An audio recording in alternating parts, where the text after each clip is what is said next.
au diable! Oh, je t'adore. Vous n'êtes pas loin du compte. Bon, prenez encore ça.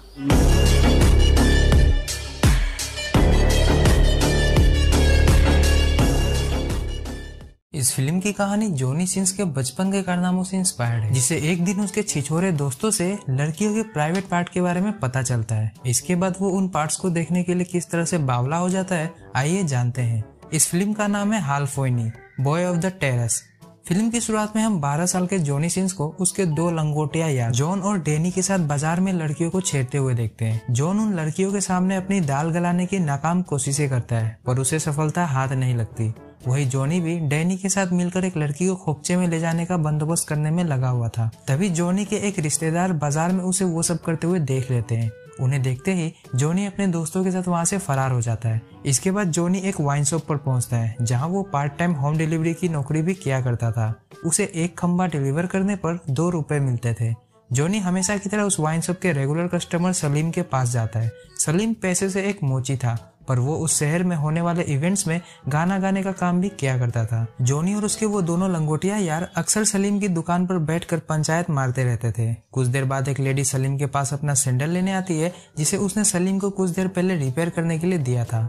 Salim उस lady को उसका sandal वापस करते हुए उसे उसका बिल देता है, पर वो लेडी अपना पर्स लाना भूल गई थी। ये देख सलीम को बड़ा दुख होता है, लेकिन उस लेडी के अंदाज को देखते हुए सलीम समझ जाता है कि वो लेडी पेमेंट किसी और तरीके से करना चाहती है। सलीम भी बिना समय गवाए उस लेडी को अपने घर के अंदर ले जाता है। जाते जाते उसने जॉनी से अपनी दुकान की रखवाली करने के लिए कह दिया था। शाम को जब जॉनी अपने घर पहुंचता है, तब उसके फादर उसकी खूब धुलाई करते हैं, क्योंकि उस रिश्तेदार ने जॉनी की हरकतों के बारे में उसके फादर को सब बता दिया था। तभी बीच बचाव करने जॉनी की बुआ बीच में आ जाती है और किसी तरह से जॉनी के पिछवाड़े को लाल होने से बचा लेती है। जॉनी बच तो गया था, पर उसके फादर ने उसे एक सैलून में झाड़ू मारने के काम पर रखवा दिया था। लेकिन जॉनी का वहाँ मन नहीं लगता है, क्योंकि वो तो हर वक्त लड़कियों के बारे में ही सोचते रहता था। जॉनी इस बारे में अपनी माँ से बात करता है। उसकी माँ उससे बहुत प्यार करती थी, सो वो जॉनी से कहती है कि ठीक है, तुम कल से सैलून मत जाना, तुम्हारे पापा से मैं बात कर लूंगी।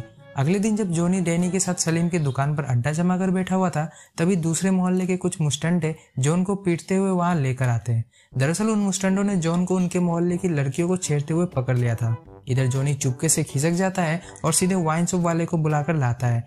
वाइन शॉप वाले के आते ही सलीम और डैनी में भी जान आ जाती है और एक छोटा सा युद्ध होने ही वाला था कि तभी वहाँ जॉनी की मौसी लतीफा भी वहाँ आ जाती है।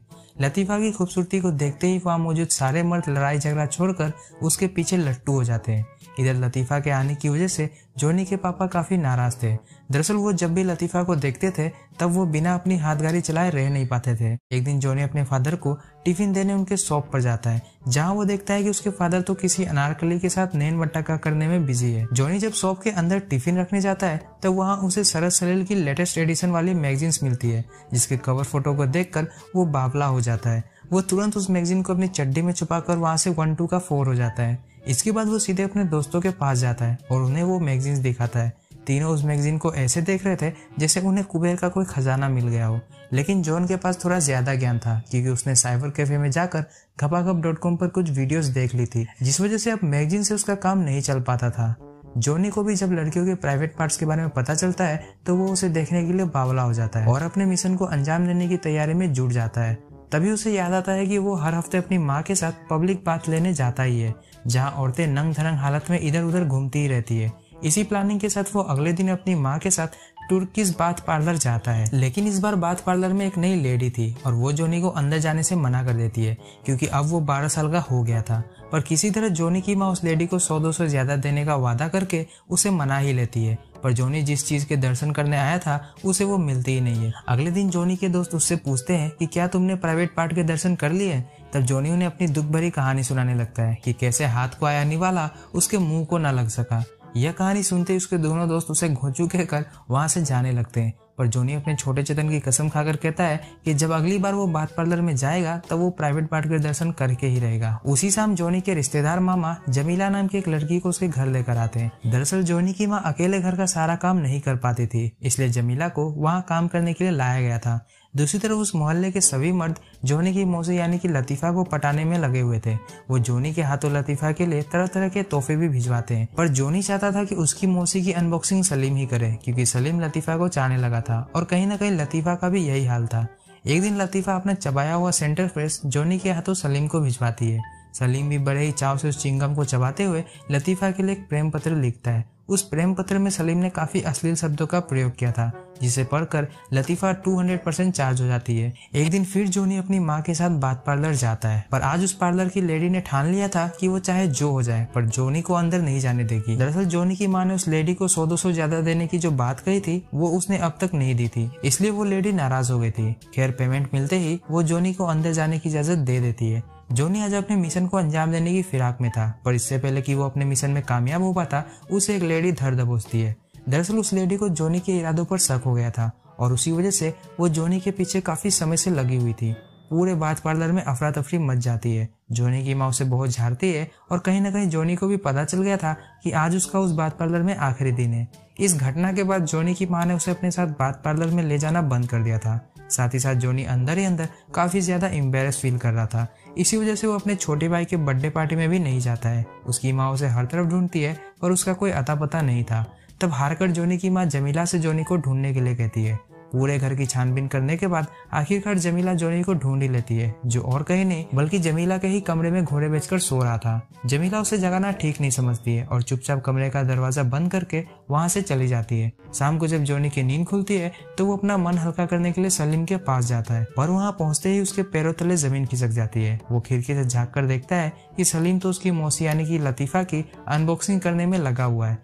ये देखकर उसके चेहरे पर एक अजीब सी मुस्कान छा जाती है और वो उन दोनों में से किसी को भी बिना डिस्टर्ब किए वहां से चला जाता है। देर रात घर लौटने पर जोनी की नजर जमीला की तरफ जाती है, जो कि घोड़े बेचकर सो रही थी। अब क्योंकि जोनी अभी अभी सलीम को अनबॉक्सिंग करते हुए देखकर आ रहा था, इसी वजह से उसका छोटा चेतन खड़ा था और उसी उत्सुकता के कारण वो जमीला की ही अनबॉक्सिंग करने में लग जाता है। पर तभी जमीला करवट बदलने के लिए हिलती है, जिस वजह से डर के मारे जोनी की फटके 4 हो जाती है। अब अगले दिन जोनी अपने घर के छत पर देवदास बनकर बैठा हुआ था। दरअसल वो अपनी फूटी किस्मत को अंदर ही अंदर कोस रहा था। उसने प्राइवेट पार्ट के दर्शन करने की कितनी कोशिश की पर उसके हाथ कुछ न लगा। इसी वजह से वो मायूस होकर बैठा हुआ था। एक दिन जोनी की माँ बात पार्लर जा रही थी, तभी जोनी भी उनके साथ चलने की जिद करने लगता है, पर उसकी माँ उसे अपने साथ ले जाने से साफ साफ मना कर देती है।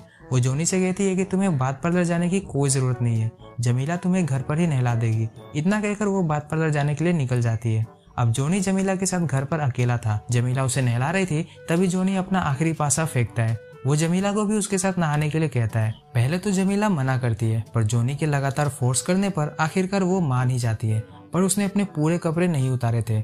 जोनी जमीला से उसके सारे कपड़े उतारने के लिए कहता है, पर जमीला साफ इनकार कर देती है। लेकिन जोनी उसे समझाते हुए कहता है कि उसने पहले भी बात पार्लर में लड़कियों को नंगा होते देखा है, उसके लिए ये कोई नई बात नहीं है। ये सुनकर जमीला अपने कपड़े उतारने के लिए राजी हो जाती है, लेकिन इससे पहले कि जोनी जमीला के पार्ट्स के दर्शन कर पाता, उसकी माँ बात पार्लर से वापस आ जाती है और उन दोनों को रंगारंग कार्यक्रम करते हुए देख लेती है।